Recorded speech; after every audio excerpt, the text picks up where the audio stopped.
વર્તનભાઈ હું કેમ Shri junior patient શાળામાં અભ્યાસ કરું છું. મારી વાર્તાનું નામ રામુ અને તેની બકરી. એક દિવસ રામુ તેની બકરી લઈને જંગલમાં ઘાસ ચરાવવા ગયો હતો. તેની બકરી ઘાસ ચરતી ચરતી ખોવાઈ ગઈ. રામુ રડવા લાગ્યો. રામુને રડતા જોઈ ત્યાં ગાયબેન આવ્યા. ગાયબેન કહે, રામુ રામુ તું કેમ રડે છે? રામુ કહે, ગાયબેન મારી બકરી ખોવાઈ ગઈ. તો ગાયબેન કહે, એમાં રડવાનું શું હોય? કે હતી તારી બકરી, તું મને કે તો હું તને શોધવા મદદ કરું.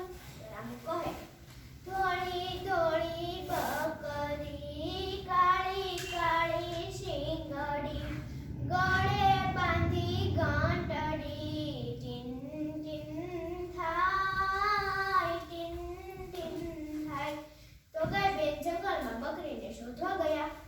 આખું જંગલ ફરી વળ્યા પણ તોય ગાયબેનને રામુની બકરી ના મળી. ગાયબેન રામુ પાસે આવીને કહે, રામુ રામુ તારી બકરી મને ના મળી. રામુ ફરી રડવા લાગ્યો. રામુને રડતા જોઈ તે કૂદકા મારતા મારતા સસલાભાઈ આવ્યા. સસલાભાઈ કહે, રામુ રામુ તું કેમ રડે છે? તો રામુ કહે, સસલાભાઈ મારી બકરી ખોવાઈ ગઈ. તો સસલાભાઈ કહે, એમાં રડવાનું શું હોય? કેવી હતી તારી બકરી, તું મને કે તો હું તને શોધવા મદદ કરું. તો રામુ કહે, ધોળી ધોળી બકરી કાળી કાળી શીંગડી, ગળે બાંધી ઘંટડી, ટીન ટીન થાય ટીન ટીન થાય. તો સસલાભાઈ જંગલમાં બકરીને શોધવા ગયા. આખું જંગલ ફરી વળ્યા પણ તોય સસલાભાઈને રામુની બકરી ના મળી. સસલાભાઈ રામુ પાસે આવીને કહે, રામુ રામુ તારી બકરી મને ના મળી. રામુ ફરી રડવા લાગ્યો. રામુને રડતા જોઈ ઊંચી ડોક લઈને ઊંટભાઈ આવ્યા. ઊંટભાઈ કહે, રામુ રામુ તું કેમ રડે છે?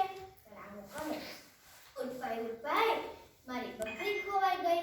ઊંટભાઈ કહે, એમાં રડવાનું શું હોય? કેવી હતી તારી બકરી, તું મને કે તો હું તને શોધવા મદદ કરું.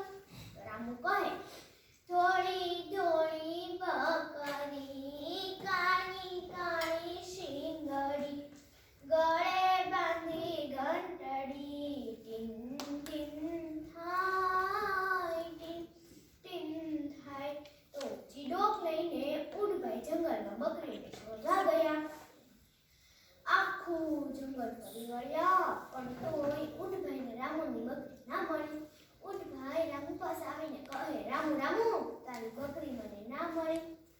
રામુ ફરી રડવા લાગ્યો. રામુને રડતા જોઈ ત્યાં ઉડતા ઉડતા મધમાખી બેન આવ્યા. મધમાખી બેન કહે, રામુ રામુ તું કેમ રડે છે? રામુ કહે, મધમાખી બેન મારી બકરી ખોવાઈ ગઈ.